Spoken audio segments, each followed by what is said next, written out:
This is the smell of the leftover tuna fish sandwich you left in your lunchbox over the weekend in a wimpy trash bag. Wimpy, wimpy, wimpy!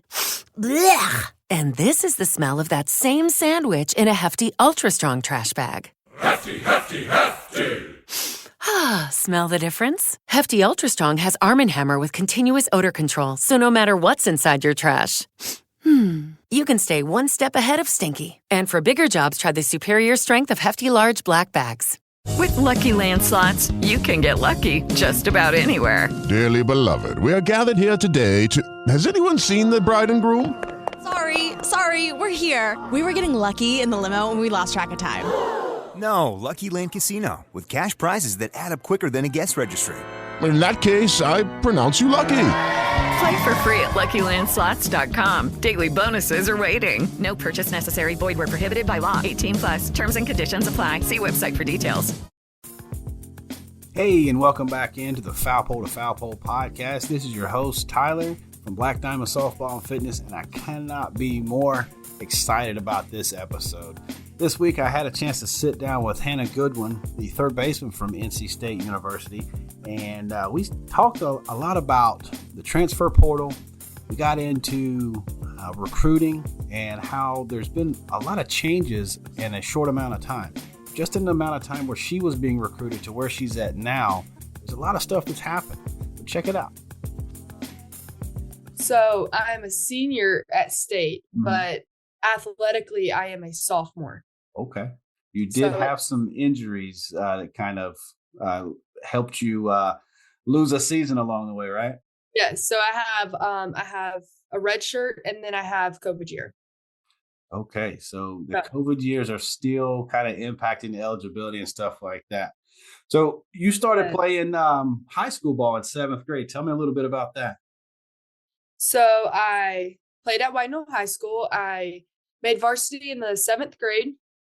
And I played varsity for 6 years. We won 2 lower state championships throughout my years. We appeared in 2 state championships and we won 1. The other one was a tough loss for sure, but we fought hard and gave it what we had, but we just didn't come with the outcome. Right. So it's been a very eventful 6 years of high school, but on the good side. Right. Lots of winning.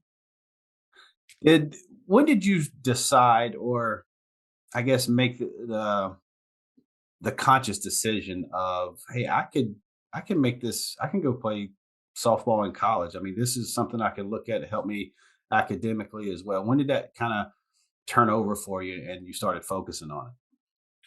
So I started playing whenever I was about 5 years old, and I played rec ball, obviously. So then, I kind of I kept playing and I was like, I think I'm going to be pretty good. My parents were like, yeah, this is something we could pursue. So then when I got around the age of 9 or 10, my dad started up a travel ball team, 10 menders. And, we were pretty good. We were dominating around here. So about a year later, we were like, well, let's kind of take it a little further, see what we can do. Mm-hmm. So we started heading down I-20. We got to Georgia. And our first tournament was King of the Mountains.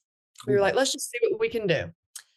We did go 0-2. First time we've ever went 0-2. So we were kind of shooken up a little bit about it, but we were like, hey, this is our first big one. So then we got back home and, we were like, well, let's just keep trying. So then we went on to Alabama. We did a little bit better. We kept getting better and better. And then, when I got about 14 years old, I played with Carolina Elite and North Carolina Bandits. And I would say whenever I was around 14, 15, 13, we kind of got serious. We were like, I was like, hey, this is something I want to do in college. I want to use this. I want to get an education with it. And this is something I feel like I could really do. Mm-hmm. So my parents were like, okay, well, let's get serious about it. Let's keep getting serious about it and getting after what we want to do. So I kept playing travel ball. My first travel ball tournament at the higher level showcase. Mm-hmm. We went out there and we were playing, and I remember I got 4 big people reaching out to the coaches, hey, we'd love to have Hannah come down on a visit. And, it was kind of shocking for us. This was like my first one. Right. We were like, okay, like this is definitely something that we could get into. And that's the kind of the spark where I was like I can do it. Like I've got it. So that's when we decided you're going to play school. You're going to play softball in school and go for it. So I think it happens organically instead of like it's just being forced. It's kind of like that just natural progression as we get older and we try to figure out what we're going to do. We kind of fall back on what we're used to, and you're comfortable with the game. You're just that lifestyle, the schedule, the just everything that kind of goes with it, and it just becomes a part of your family. And eventually, it just turns into the next stage of it as you get a little bit older. So it's definitely a love that develops over time. Yeah, and I'm sure you look back on it and go back and say, I remember these days, these are like this. I can't believe I used to do this or think this or say this, and what could you do differently? And you play all those mind games with yourself, but you made it to D1. I mean, you're playing in the ACC, and you were a part of a pretty special freshman class at the university with Clemson. I mean, tell me a little bit about that and sort of the history and kind of how Clemson got going and how you wound up at Clemson. And I mean, we're going to get into your freshman year. I mean, it was a spectacular year. So kind of let us know how that came about. So fun fact, I originally was committed to state my 8th grade summer going into 9th grade. I was committed to NC State. There was a little bit of coaching changes and, time just kind of was crunching. You just have to make some decisions. And we never really got on the right track with communication because we were so busy. The new coaches had just gotten their job. I'm now uncommitted. So I was like, we've got to make some decisions. Right. So later on, I got a couple offers, couple visits to come down and check them out. And Clemson called and we were like, we'll go check it out. We'll see what it's about. We go down there, we look at it and we're like, there's no field. Where's the field? And, it was their first season. So I was like, Dad, I was telling my mom and Dad, I think this would be something good, help build a program, something very special to be a part of that you'll never forget. You'll always be a part of Clemson's inaugural season, which I thought is something that's very special and would take place. So I committed to Clemson I want to say 9th, 10th grade, in between there. Mm-hmm. So I went to Clemson and then freshman year had a really, really good season. Yeah. Sophomore year had surgery. And then junior year was COVID. So now I'm at state. Yeah. You'll go down in Clemson history. For sure. I mean, you personally, and then the class, I mean, that the inaugural, just everything, like you were talking about building a program. But something happened against St. John's. What happened against St. John's? So I did hit the first home run of Clemson history, which was a very emotional moment. I remember specifically, I hit the ball and, I'm jogging around first and everyone's like cheering and stuff. And I'm like, that didn't go over. Like, it's ground roll. Like it rolled under, bounced over something. So I stop at second and everyone's like, come on. And I'm like, huh? So I kept running. I touch home and, everyone's cheering and I'm like, did that go over? And everyone's like, yes, like, yeah. And so then I look in the stands and my mom and dad's going crazy. And I'm like, oh my God, like, I can't even believe that just happened. But it was very emotional. So where's the ball? Do you have the ball? Does the school have the ball? Who's got the ball? So I have the ball. We have the ball. Good.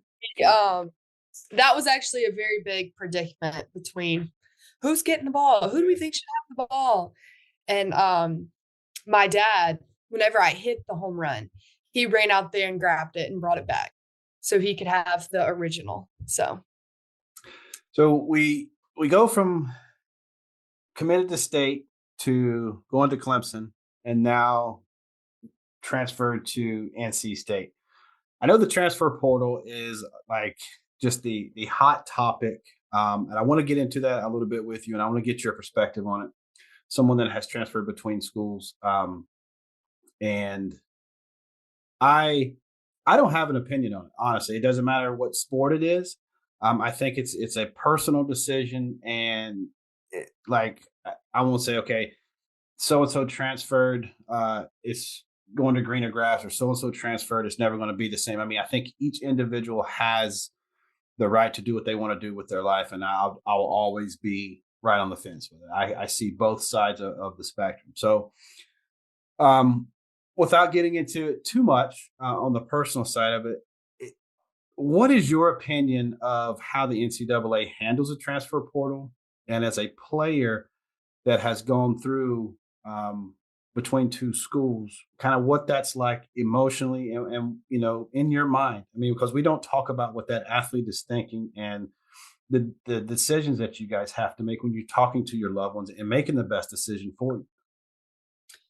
So I think, the transfer portal has definitely changed over the years. It used to be you transfer, you sit out a year. Right. Now it's you transfer, you get to play that year.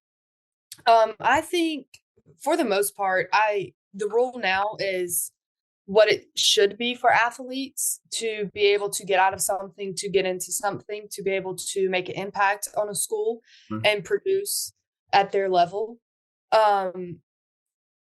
I enjoy the transfer portal a lot. It has helped me and took me out of some things to place me in a better environment. Mm-hmm. So I'm very thankful for that. Me and my family are very thankful for the transfer portal. So it's done nothing but good things for us. I think further down the road, it can help certain athletes and it'll make a bigger impact on them. Right. If you use it the correct way. Mm-hmm. Like I know some that are like jumping from school to school to school. And I'm like, why are you doing all this? Like, just use it one time and enjoy it.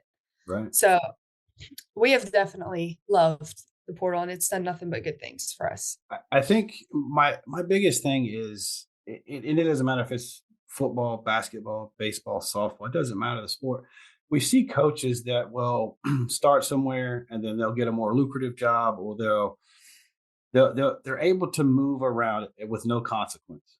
And say if I got recruited and I had talked to this coach, had a relationship with this coach for a couple of years, and all of a sudden they're gone, and now there's a new regime in there. They're looking at me, a sophomore, junior, senior, whatever, and I'm just not. I don't fit their mold, and I can kind of sense that. I have got to be able to take care of myself and continue my career, because it wasn't my fault that the coach either got ran off or they took a better job or whatever. And now I'm kind of sitting here a lame duck and I don't have anywhere to go because they're out there recruiting my replacement right now, but I'm here and it's just a difficult situation all around. So when you talk to, the girls that are around you and this transfer portal, do you sense that the changes that it has made, that has been made with the transfer portal, it kind of gives you athletes a little bit of more say and kind of have a little bit more control? I think it does. I think it helps athletes be able to voice what they went through, how they handled it, and just kind of where they're at with things and how they're going to, help their self produce and be better at whatever school or level that may be. Right.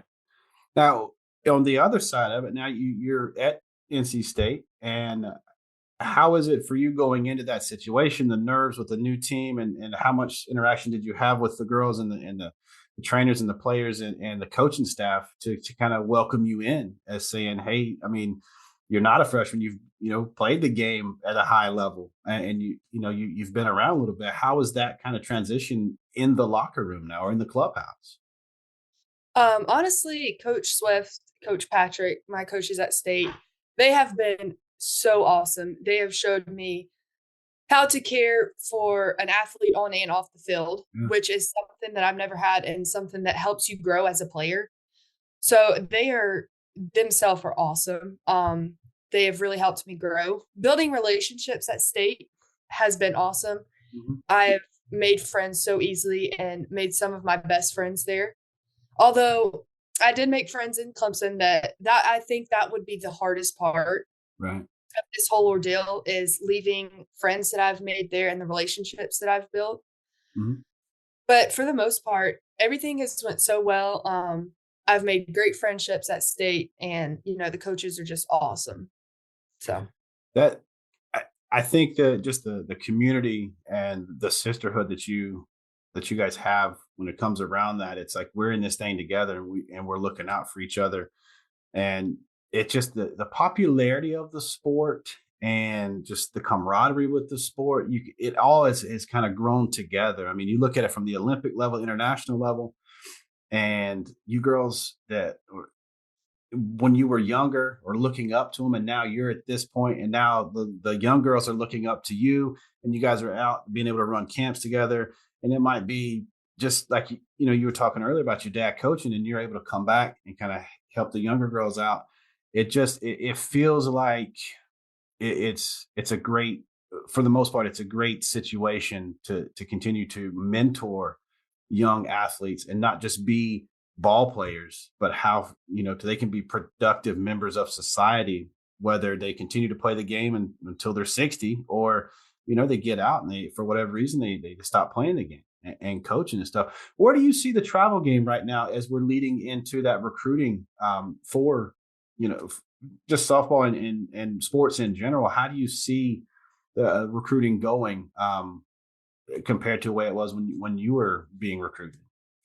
it's definitely for sure much different. I remember whenever I was in the recruiting process, I hadn't even stepped foot in high school yet. Yeah. And I had all these big offers from like D1 Power 5 schools, and they're all like, you need to make a decision. We need to know, you have 3 months. And I'm like, 3 months? I'm in 8th grade. I haven't even been to high school yet. How can I make that decision? So it has definitely changed. I think it has changed for the better, letting the athletes grow up to be able to make those big decisions. Because if you think about it, that's their whole life that they're making a decision on. Mm-hmm. So the older you get, the better your brain can process those big decisions. Yeah. And being able to, I give hitting lessons. I've been giving them for about 5 years now. Yeah. And it's so awesome seeing the little girls come in and they're like, oh, I'm going to a camp. And I'm like, oh my gosh, I'm feeling old. Like, yeah. I'm getting old. My dad built me a facility whenever I was in, I want to say my 8th grade year. He built a hitting facility about 7 minutes from us. So very, very, very thankful for that. We go in there a lot and hit and spend a lot of our time in there, but that's okay. So that's where I give lessons at. And, it's in and out, girls in and out. Can I get a lesson? And I'm like, so I think that's really where the popularity of the game begins to grow. Yeah, I think so too. That I think there's a lot that's kind of going into the growth of the game. I have a sports management background from Ori Georgetown up the road here. And one of the conversations we would always have is youth sports is dying. And it really honestly depends on what numbers you're looking at, because the rec level, absolutely, those numbers are dropping. But when you look at AAU and travel and club level stuff, that is just skyrocketing. I mean, it's a multi-billion-dollar business if you look at all of youth sports combined. So it's growing. I wanted to ask you about your lessons. I know me personally, my percentage on the physical and the mental side of the lesson, it's 50-50 for me. It's more like just having a conversation with these athletes, more so than having them focus so much on the physical side of it. So as you're mentoring these young ladies, what feeling do you get knowing that you see that smile on their face or that light bulb moment where you have connected with this young athlete? It's definitely a feeling that everyone needs to feel. It's also knowing that you're giving back to the younger community, which is why I give lessons. I want to give back and help those athletes And it's just very awesome to be a part of. You know, it kind of like touches you in a way where you're like, this is why I do it. This is why I put myself out there to give the lessons. So it's something that everyone should be a part of if they're in the game of softball or any sport, honestly. I'm the same way. I mean, I do lessons around here, and my daughters are a part of the Firecrackers organization. It's a big time organization, but the sense of community and togetherness that we have throughout, it's not just a Firecracker thing, or it's not just a Black Diamond softball thing.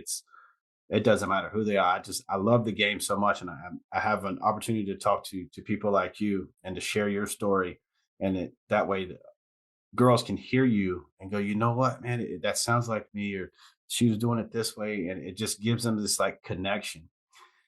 Go into a little bit about the connection from the college players and how almost tangible you guys are now with social media and stuff like that, where girls are able to reach out to you and they can connect, and you can, put out messages, or you can share a video, or you can share this stuff to where you're getting almost instant feedback from the softball community, and what impact that's had on you as well. It's almost crazy now how, if you think about it, whenever we were 9, 8, we're like, I didn't have a phone back then. So now all these little girls have phones. And so you definitely, as you're older and at this level, you have to, before you post, you have to think, is this something that I'm okay with 8 and 9-year-olds seeing? Because whatever they see is what they're going to do, is what they're going to say, because they instantly, oh, it's okay because so-and-so posted it. She plays at this school. So it's definitely made an impact on a lot of people, I think, with, thinking about, hey, is this okay to post? Is this what I want everyone to see? Mm-hmm. So that has definitely made an impact on, I think, social media in a whole. Right. I do too. As soon as you post something, it's gone. It's out there. It doesn't matter. Yeah, screenshots. Like it's when you post it, it is done. Right. Yeah, like it's out there. So it's when you're doing your lessons, and you'll deal with I'm necessarily, I don't know how much you put videos and stuff out there as training videos, but dealing with the trolls and stuff that we have, I guess it comes with the territory, with different trainers and stuff like that. And when you guys whenever you're doing your lessons, and girls are coming in there saying, well, I was taught this way, I was taught this way, how do you combat that? And to where you're not making it like a war, like a match of, well, you better do it this way, or just is the wrong way. How do you kind of blend that together to where you don't undermine someone else, but if you can see something that it's a glaring issue, that you're able to kind of translate that over to her to where you're not putting someone else down? So I'll tell her, or whatever individual I have, let's meet in the middle. Right. Like if you're doing this and I'm telling you to do this, has that been working for you? Well, no, not really. So let's try this. Let's see how this works. Let's, you can have whatever else you're doing on the lower body, but let's try to fix the upper body, and let's meet in the middle to see if this helps. That's a good Let's kind of make an adjustment. I like that, because there's so many of us out there that we're practically teaching the same thing. We're just saying it in different ways. And I got a couple of buddies that we do the same thing. And I use Josh Cathcart, that does Hitting Done Right, and Coach Nate, and a couple other guys that like we'll have these conversations about that. And it's gotten to the point now where it's like, if you're not saying the same thing as someone else, then you're automatically wrong, or they try to put you down and stuff. And I guess that's pretty much in any industry. But I wanted to ask you about that, to kind of, on your level, someone that is literally doing it right now at the college level, and you're able to translate and talk to these girls about that. Do you run into people telling you like, hey, you don't know what you're talking about? For sure. That's, I was going to say, that's like the whole thing with now launch angle and linear, like everything does work differently for everybody. Mm-hmm. So I'll go across someone with my swing and they're like, you don't know what you're doing. And I'm like, I think I'm doing pretty good. Right. But I'm always, that's like, whenever I'm giving lessons, that's all the dads are like that. Well, we've been learning this swing from so and so. Right. Okay, why are you here? Like, you come in here to get help. Let's figure something out, because obviously something's not working. So I think dealing with those things is like something you kind of have to put behind you, and it'll, it makes you stronger in a lot of different ways, especially with the dad. As a player, and I guess I can ask it to you as a player and as a coach instructor, how much do you pay attention to analytics and the numbers and stuff? I know it's gotten popular, and I know there's, like you mentioned, launch angle and different things. How much do you pay attention to those numbers? And can you honestly relate that to what you feel? So I say I do look at analytics a lot. That's like my number one thing. Like, I'll set a goal before every season. Hey, I'm hitting a 330. I'm going to have, 15 home runs, and my OBP is going to be pretty high. Right. So that's something that I set a goal with. I don't typically set a goal by any other way. I use numbers for goals. And I think that's made a big part of me becoming so successful, and how I've been able to succeed is the numbers. So, yeah, I know for me, getting into analytics and learning analytics from a coaching standpoint and an instructor, I have to be able to understand it so that I can teach it. And I'm not even close to understanding it enough to where I can tell a kid exactly what they're looking for. So I always revert back to that. You have to be able to feel whatever it is that you're seeing. And it's like the eye test. And talking about analytics, and when it gets into the recruiting side of it, when we're out there with the metrics, overhand velocity or exit velocity, all these things, when your numbers are being compared to someone else's numbers, I think that's a big part of the recruiting now. And it wasn't so much when you were in that process, because like you said, you're 7th, 8th, 9th grade, they're looking at you. And of course, you're about to grow more in 2 or 3 years. You're going to get faster and stronger. Do you think college coaches are putting as much emphasis on the eye test as they are the analytics and what the trends are telling them? Or are they still kind of in limbo with that? I think every coach kind of looks at it differently. Every coach has their own opinion of how they evaluate each player. Mm-hmm. Although I really think almost every coach, I will say, looks at the rankings and they base it off that. Yeah. So if you have this girl that's ranked, 2nd or 3rd in the country or whatever, but then you have the girl that's ranked like 15th, the girl that's lower ranked might be better simply just because she's not on that higher end club team. Right. So I think that it varies. I would say if I were a coach, I would, I'd have to see them. I couldn't do numbers or rankings or anything like that, which is very ironic because as a player myself, I look at numbers, but like as a coach, I definitely wouldn't. I would see them and say, oh, because, if you have a girl that's might not look the best, but she has the ability, if you work with her and you could change and help, work with her, then she could be successful. Right. I think me as a coach, I would be the same way. Like I got to be able to see her and see if she can play the game.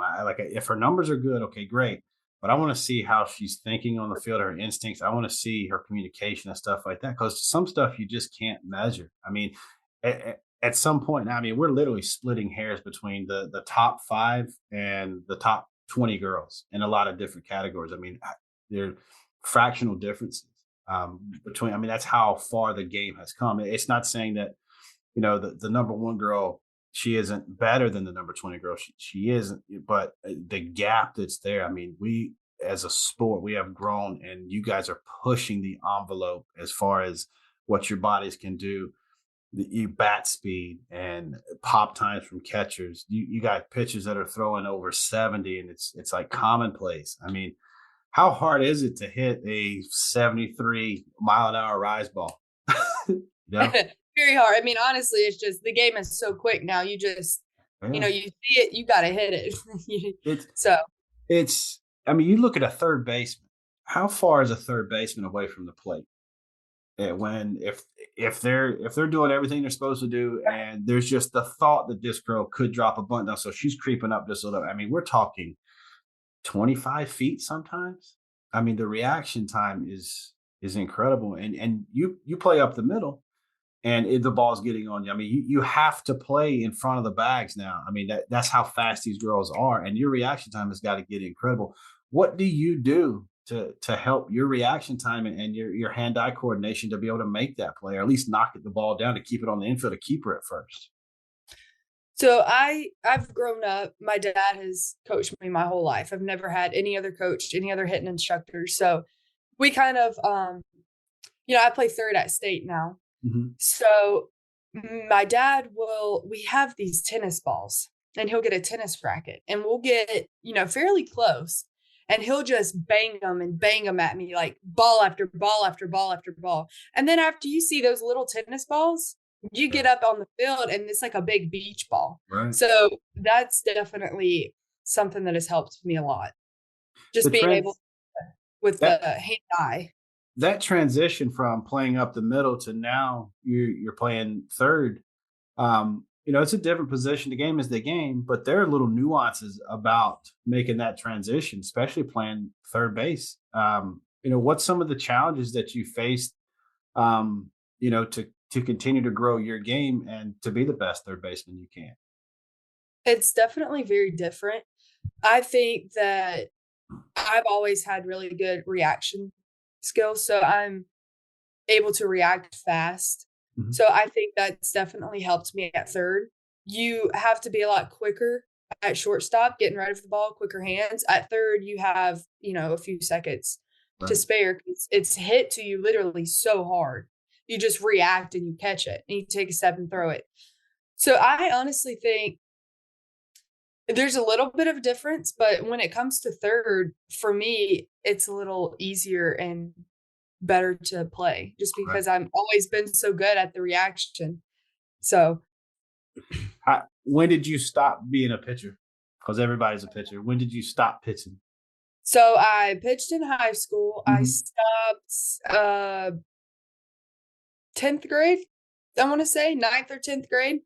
I was like, I'm not cut out for this, Dad. Like, I told him one time we were at the house, and I was like, I would rather hit home runs off of someone than someone hit home runs off of me. Right. So I'm not cut out for this pitching.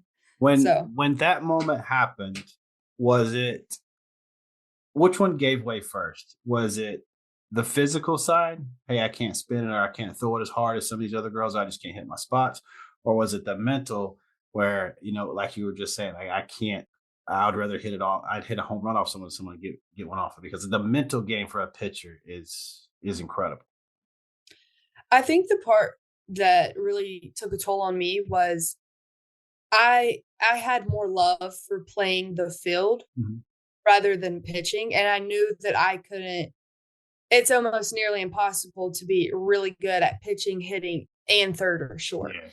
So I found love more at playing third or short and hitting.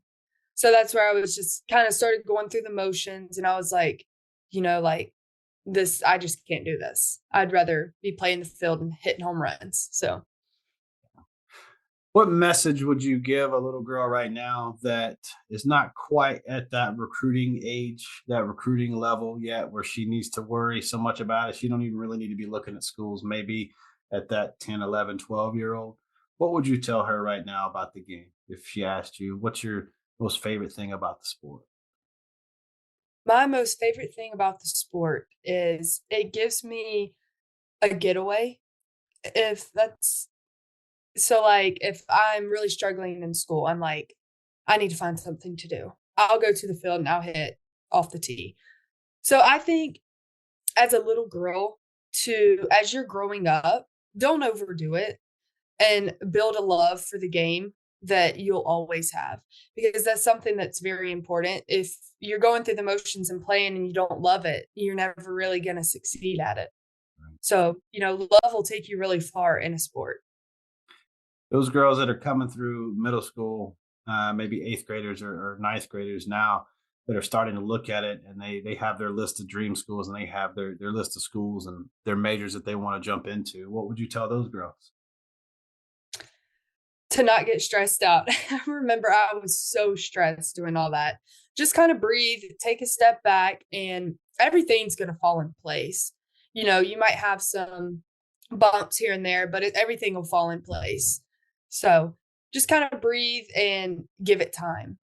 No, don't rush. Now those girls, they're at that brink, and it's time for them to pick between 2 schools or 3 schools, and they've got to make that decision. And they don't know which way to turn. What do you tell those girls? Sit down, make pros and cons on each school. That was a big thing for me. When I got down to my top 3 or 4 schools, we would sit down and we had a big poster board, and we would say, here's pros and here's cons.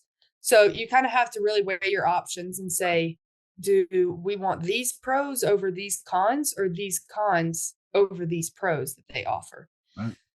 So now you have some high school seniors that are going into their final year of high school softball. What's your message to them? Enjoy your last year. You'll think, oh, this is just high school. Nobody cares about it. You know, we're just all going through the motions. I'm ready to be done. When you look back, you'll miss it. So just to enjoy that easier, relaxed side of things, because once you get into college, it is balls to the walls. It's nonstop. So that's something I would say, to just really try to slow time down as much as you can to enjoy the last year of it. Enjoy the ride. Yes, for sure. Well, Hannah, I appreciate you coming on. This is my the first episode of the brand new season. It's going to end up being season 4 of the Foul Pool podcast. It's having you on as you're about to enter this season. Going into it, there's a lot of changes happening, but you know we're jumping into it. I know you can't wait. What are you most looking forward to for this season coming up? I'm looking forward to helping this team get further and further each game. It's kind of, you know, with the whole transfer portal thing, you have to kind of look at, where am I going to help make the most impact? So, you know, we kind of setting goals, you know, let's help take this team to regionals, the tournament, and then further and further and further. So I'm kind of just looking forward to playing with this team, and Coach Swift and Coach Patrick. And the whole team has just been great. So just enjoying playing with them will be. When do you guys get back on the field after this winter break? We will start Monday, the 9th. So that's when classes start, school starts, classes, ball. So it just all hits us at once. So we won't hear from you until almost summertime, huh? I know. I'll be ready for another one in summer. Like, I'm finally free again. Right. So. Well, I look forward to keeping up with you this year. I mean, it's all signs look like it's going to be a very good season for you guys and for you personally.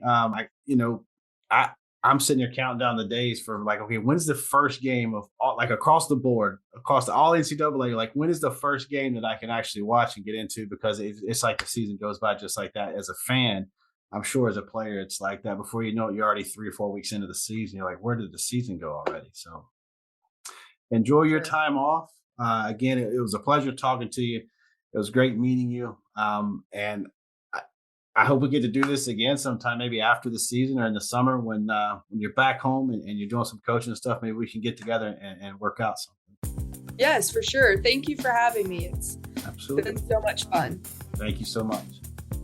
All right, so that's a wrap for this episode. Huge shout out to Hannah for jumping on here with me. It was a lot of fun catching up with her. There's a lot of information in this podcast. So please, if you share it with a friend, make sure you tell them you love them.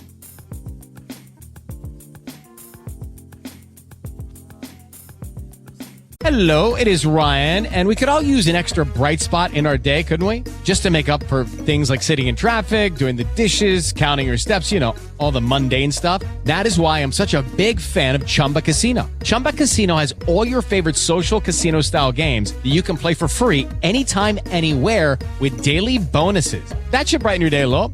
Actually, a lot. So sign up now at ChumbaCasino.com. That's ChumbaCasino.com. No purchase necessary. VGW Group. Void where prohibited by law. See terms and conditions. 18+. This is the smell of the leftover tuna fish sandwich you left in your lunchbox over the weekend in a wimpy trash bag. Wimpy, wimpy, wimpy!